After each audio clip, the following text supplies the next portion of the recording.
각이 사는 증시 각도기. 안녕하십니까 증시 각도기 시청자 여러분, 투자자 여러분, 도기마을 여러분, 안녕. 네.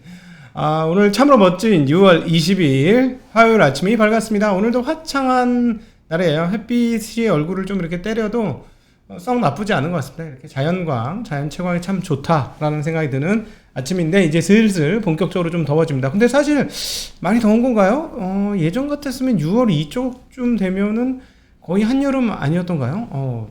여전히 긴팔을 입어도 낮에만 덥다 뭐 이런 느낌 들 정도로 아주 뭐 그렇게 썩 더운 그런 초여름의 날씨는 아닌 듯 합니다. 그럼에도 불구하고 이제 여름이 다가오니 건강관리 모두 잘 하시기를 부탁드리겠습니다. 자, 그리고 어제 저녁 저희 연합 인포맥스를 찢어주신 우리 구독자분들께 깊은 감사를 드립니다. 최고. 놀랬어 진짜.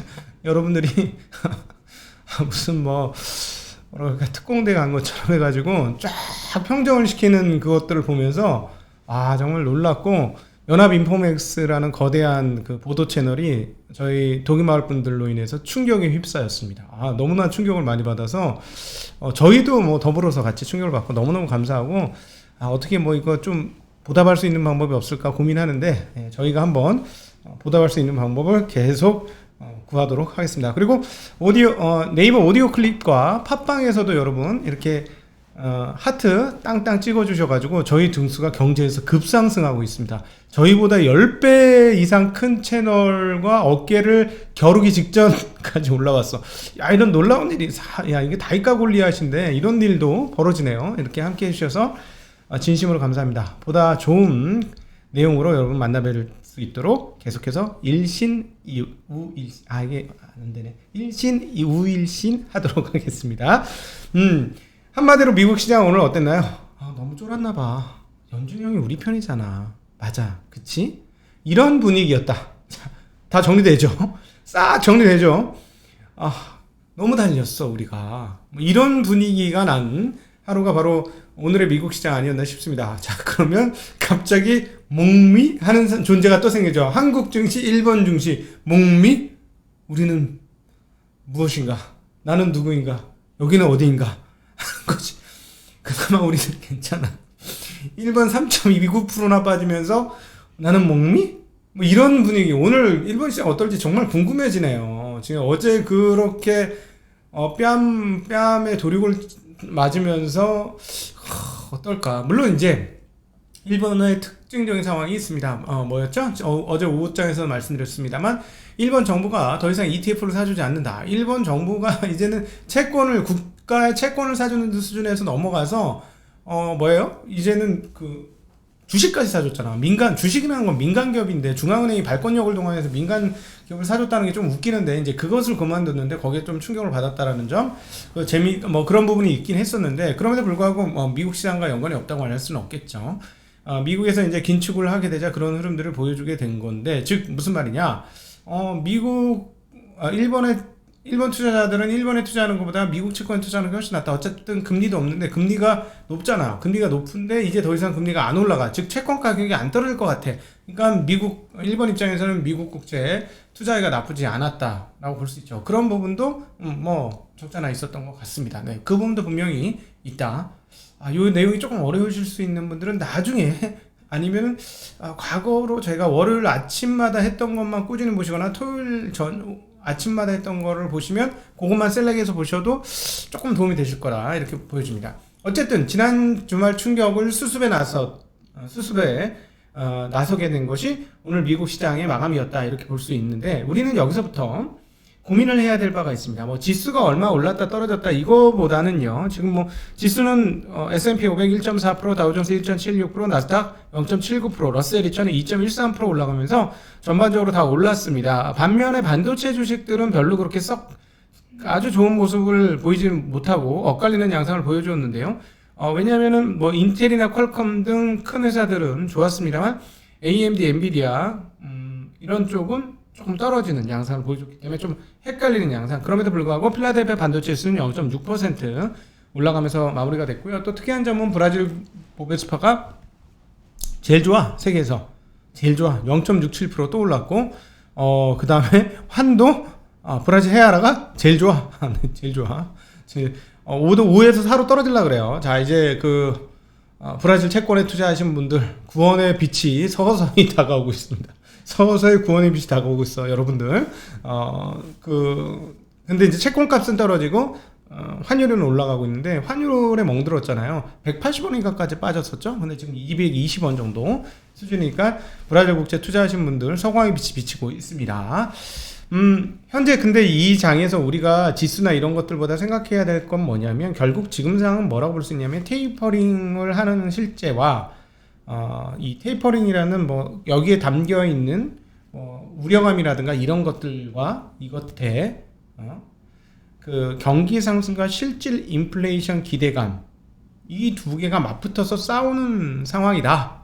이렇게 한번 정리해 볼 수 있을 것 같아요. 그래서 이 두 가지에서 무게중심이 어디로 가느냐에 따라서 시장이 올랐다 떨어졌다 이런 것들을 반복할 수 있다는 점 감을 하셔야 될 것 같은데, 일단 지금 최근의 흐름은 인플레에 대한 기대감 또는 우려감, 그게 이제 또 경기 상승하고도 연결되어 있는 거죠. 인플레는 사실 인플레가 아주 높지 않다면 경기가 상승한다는 것과 괴를 같이 할 수가 있는 부분이기 때문에, 여기에 대한 기대감이 어느 정도 시장에 반영되면서 테이퍼링을 물리치고 이길 것이냐인데, 이게 근데 너무 인플레이션 쪽으로 고도화되면은 테이퍼링이 나올 테니까 무게중심이 반대로 간다는 겁니다.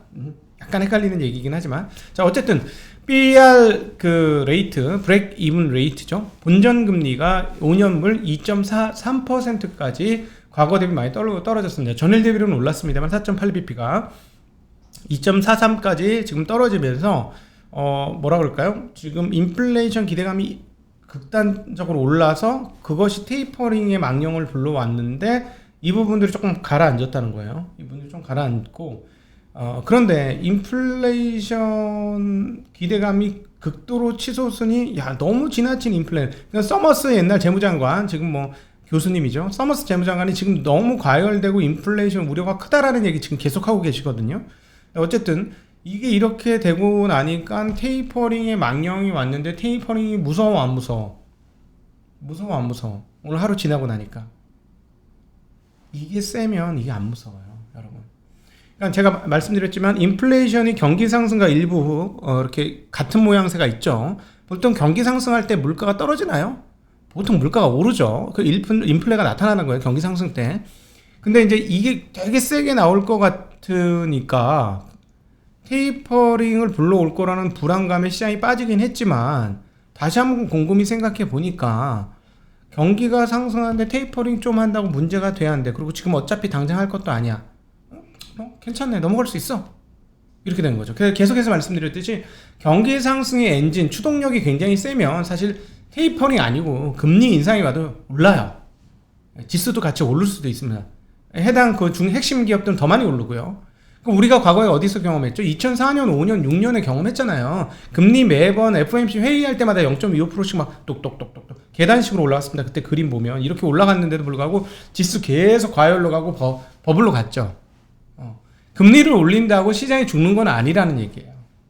그래서 그 점은 꼭 이해를 주시면 좋겠고, 이런 상황에서 본전금리인 BER 레이트가 인플레이션 기대 이율이죠. BER 레이트가 떨어졌고, 그 다음에 일부 원자재 가격들이 떨어졌습니다. 그러니까 일종의 과도한 인플레이션이 올 거라고 생각하면서 인플레이션 기대치가 조금 높아지면서 발생되었던 가수요 부분들이 조금 꺾였다 라고 보면 되겠어요. 그러니까 실제로 그러면 되게 우려한 만큼 인플레이션이 안 올 수도 있겠구나 했던 상황에서 테이퍼링에 대한 우려로 하루가 시장이 쉬었지만, 이렇게 생각보다 그렇게 인플레이션이 안 세네, 그러면 테이퍼링 하긴 할 것 같은데 그렇게까지 급하게 하겠어 하는 심리가 오늘 같이 어우러지는 장이었다, 이렇게 볼 수 있겠고, 물론 내일 있을 파월 의장의 발언들을 생각해보면 역시 파월 의장은 공격적으로 갈 뿐은 아니니까 그런 생각도 했을 것이다 라고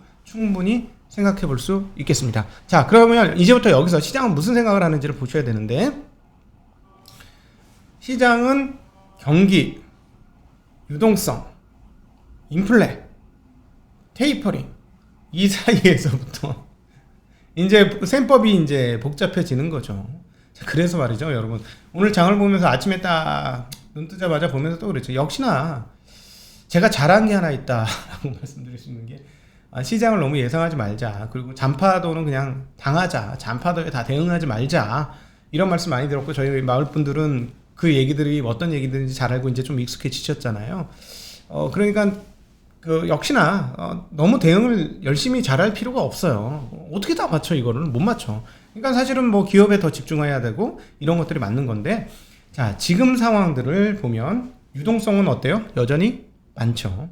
그리고 인플레이션에 대한 우려감이 상당히 치솟았었는데 지금은 살짝 또 가라앉아서 가수요 같은 게 꺾이면서 가라앉았고 또 그리고 연준이 테이퍼링을 하겠다고 하니까 어떤 느낌이 들어요? 인플레이션이 제어 가능하다. 이런 생각이 시장에 들어 있고요. 또 하나는 경기는 그럼 회복이 완전해?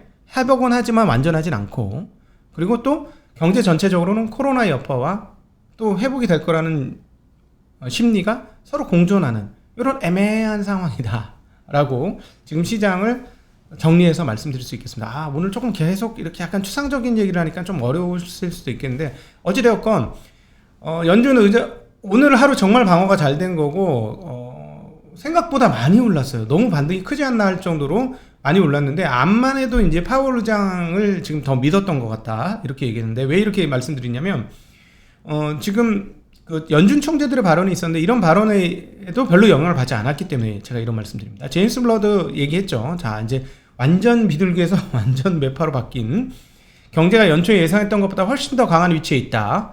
자산 매입 프로그램을 단계적으로 축소하는 테이퍼링의 준비가 돼 있어야 한다라고 정말 세게 얘기하셨습니다. 카플란 총재도 매파죠. 나는 이러한 위험을 관리할 수 있도록 가속 페달에서 빠른 시일 내에 천천히 발을 떼는 것을 더 선호한다라고 말씀하셨습니다. 반면에 3인자라고 하는 뉴욕 의장, 부의장, 뉴욕 청재, 뉴욕 3인자로 불리는 뉴욕 청재 경제가 빠른 속도로 개선되고 있는 것은 분명하지만 지표와 여건은 연준이 경제에 대한 강한 통화 정책 지원을 전환할 정도로 충분히 개선된 건 아니다. 팬데믹 회복 불확실성 속에서 경제가 부여했던 지원을 처리할 준비가 돼 있지 않다. 인플레이션이 올해는 3%로 오를 수 있지만 내년에는 연준의 목표치인 2%로 다시 후퇴할 것이다 라고 이야기를 하셨습니다. 자, 그러니까 이제 일단 뭐예요? 블러드한테 한번 카운터 블러 맞았는데 사실은 그 체급이 더 높은 뉴욕 총재라든가 이제 연준 파월 의장께서 그렇지 않을 거야 라고 얘기할 걸 시장이 알았다는 겁니다. 그리고 그걸 간파하고 반영을 했다는 것이죠. 그래서 결과는 뭐였어요? 그동안 초강세를 가던 달러가 한번 숨고르기를 하면서 한 0.4% 정도 하락을 했고 약세 반전했고 그리고 그 10년물 국채금리도 어제 우리 장중에 한국 장중에 1.4가 깨졌어요. 좀 심했지. 이건 좀 지나쳤죠. 근데 이거 다시 1.5% 가까이 1.49%대로 다시 금리가 올랐습니다. 채권 가격이 떨어졌다. 금리가 올라서 채권 가격이 떨어졌다라는 얘기죠. 10년물은 계속해서 말씀드리지만 미국의 장기 성장률을 지금 반영하기 시작하면서 웃기는 소리 하지마 2%? 금리를 올린다고 우리가 2% 우리가 성장률이 2%를 넘을 것 같아? 아닐걸? 한 게 지금 10년물 국채금리 참여자들의 채권 참여자들의 생각이다 이렇게 정리해 볼 수 있겠고 반대로 실제로 인플레이션 가능성이 높아지자 장기채물은 훅 하고 올랐던 것이죠. 안 떨어져요. 3개월물 0.043 요번 일이 있기 전 얼마? 0.018 자 더블 났어 금리가. 2년물은 0.256%로 얘는 조금 금리가 내렸습니다. 그러니까 3개월물은 여전히고 2년물 그러니까 이제 지금 맨날 기준금리만 보면서 채권시장을 다 해석했는데 이제 복합계가 되었어. 채권시장 해석할 때 10년물도 보셔야 되지만 단기물도 보셔야 되고 그 장기와 단기의 스프레드도 보셔야 되는 죄송합니다. 어려운 말 스프레드는 빵에 발라먹는 것이고 금리 차를 보셔야 됩니다. 금리 차가 좁혀지느냐 펼쳐지느냐 네. 요거를 보셔야 될 것 같습니다. 요게 이제 앞으로 중요한 흐름들이 될 것이다. 그리고 오늘 특별한 이슈가 있었는데 비트코인 폭락했어요. 31,000달러까지 폭락을 했는데 한 8% 정도가 빠졌죠. 중국 당국이 규제를 합니다. 쓰촨성 당국이 주말 동안 가상화폐 채굴장을 모두 폐쇄할 것을 명령하면서 인근 지역 가상화폐 채굴장들이 전날 모두 문을 닫았다. 네. 네. 그래서 지금은 31,000달러대에 거래가 되어지고 있습니다. 5월 전미 활동 지수 NAI가 0.29로 집계되었는데 전달은 마이너스 0.09에서 올라오는 흐름들을 보여주었습니다. 네, 오늘도 함께 해주신 우리 친구분들, 독일마을 분들에게 진심으로 감사드리고 저희가 서로 만들어가는 거죠.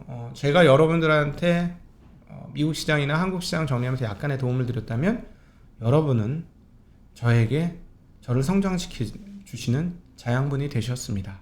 진심으로 감사하고 우리는 이렇게 나와 너 사이에 이 사이 공간을 통해서 서로 무럭무럭 자라는 사회가 되고 있는 것을 진심으로 기쁘게 생각합니다. 오디오 올라오는 만큼 여러분 주식 실력 올라오셨나요? 이제 오디오 다음 비디오도 잡도록 하겠습니다. 비디오가 잘 안 잡히네. 자, 이제 오디오 잡았으니 비디오 잡으러 저희는 가겠습니다. 그러면 이따 오후에 뵙도록 하겠습니다. 인사드립니다. 안녕.